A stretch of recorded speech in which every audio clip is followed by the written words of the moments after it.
Now, well, just months before the U.S. presidential polls, U.S. Vice President and presumptive Democratic nominee Kamala Harris met Israel PM Benjamin Netanyahu. In fact, she reportedly told the Prime Minister that there are serious concerns over casualties in Gaza and also asked him to get a peace deal done. However, maintaining that fine balance, she also said that Israel has a right to defend itself and how it does so matters. She also said that Hamas triggered this war when it massacred people, has committed horrific acts of sexual violence. It is time for this war to end and end in a way where Israel is secure. All the hostages are also released. She also touched upon the suffering of Palestinians in the Gaza war. Now, since Harris launched her campaign viewers on Sunday, the de facto Democratic presidential nominee has been under pressure to further define her position on the Israeli war with Hamas in Gaza, which is now in its 10th month. We'll discuss the optics of what her speech really means for the course of the U.S. presidential elections. But let's first hear a snippet of her address. Israel has a right to defend itself, and how it does so matters. What has happened in Gaza over the past 9 months is devastating. The images of dead children and desperate, hungry people fleeing for safety, sometimes displaced for the second, third, or fourth time. We cannot look away in the face of these tragedies. We cannot allow ourselves to become numb to the suffering, and I will not be silent. Let's get the deal done so we can get a ceasefire to end the war.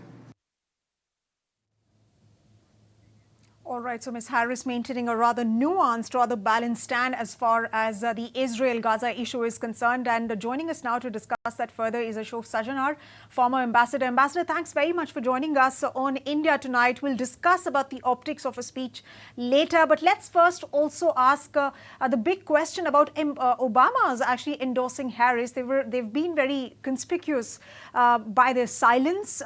4 days back, when Biden endorsed Kamala Harris for being the presidential nominee. But what took them so long, and how should this support now coming in days after she was endorsed be read now? Did they have any doubts about her ability to win? Thank you very much, Sumita, for having me on your program. No, I think this Obama endorsement and Michelle's endorsement, they are definitely a shot in the arm. You know, the longer it was taking for them to come on the Kamala bandwagon, I think it had started raising eyebrows and people had started wondering and speculating as to what was the reason. Is it that Obama was trying to launch Michelle in her place? But I think the flurry of support that Kamala Harris has got after Biden, gave his own support to her and said that he was withdrawing and she would be the best candidate. And also realizing that there is not enough time for competition because there will be many others to come in the fray. So I think there are a number of speculations. No one would really know what. Ask you this question again: Obama how crucial is thinking. This endorsement going to be for Kamala Harris ahead of the DNC, which is where the endorsements will come, which is where she is likely to be crowned the nominee for Democrats? Yeah, absolutely. Sumita, she has already, within the first 1 or 2 days, managed to get the number of delegates that are required for her to be nominated as the Democratic nominee. So I think that is more or less clear. But as far as Obama's endorsement is concerned, it is going to be extremely useful. It's going to be extremely valuable, whether it is the blacks, whether it is the Hispanics, whether it is the Asians, whether it is the left, whether it is the liberals, even possibly the progressives in the Democratic Party.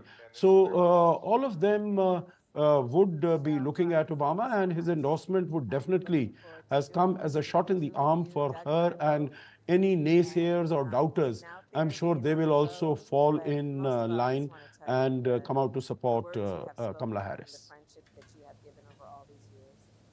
Yes. Yes, in fact, we're also seeing her poll numbers also climb even as she also released her campaign, which is centered around freedom. But let me ask you, Ambassador, on the Israel-Palestinian issue, you also heard snippets of a speech. She said that I will not stay silent, whilst at the same time speaking about the tragedies and the loss of the Palestinians as well. How do you really see the optics of her speech, and how important is this issue going to be in the United States presidential elections, considering that there have been several protests in universities? Yeah, if you permit, I'll just say one comment on the poll numbers that you mentioned, Smita. And that is, I would say these are early days. She has just become, got the endorsement of all the Democratic leaders. But there are still 100 days to go, and things could change, and the poll numbers have a tendency to go up and down. I think after the Democratic convention, she will get a boost. Now, coming to your question about what is, she has, as you put it yourself, and very correctly, she has tried to balance her position very well. And I think that is also the position that was being articulated by Joe Biden, except that he was not, able to reach out and speak in such definitive terms. So I think this has definitely been the policy of the United States, that as far as the heinous crimes committed by Hamas on the 7th of October, Israel has to protect itself. It also has to ensure that it never again has to face the same sort of attack from these terrorist elements, which are supported by Iran. And whether it is the Houthis, whether it is the Hamas, whether it is the Hezbollah, etc. So, and also she has been very clear that because she has to reach out to the young voters, to all the, the African Americans, the Arab Americans, and the protests that have been going on in the different universities.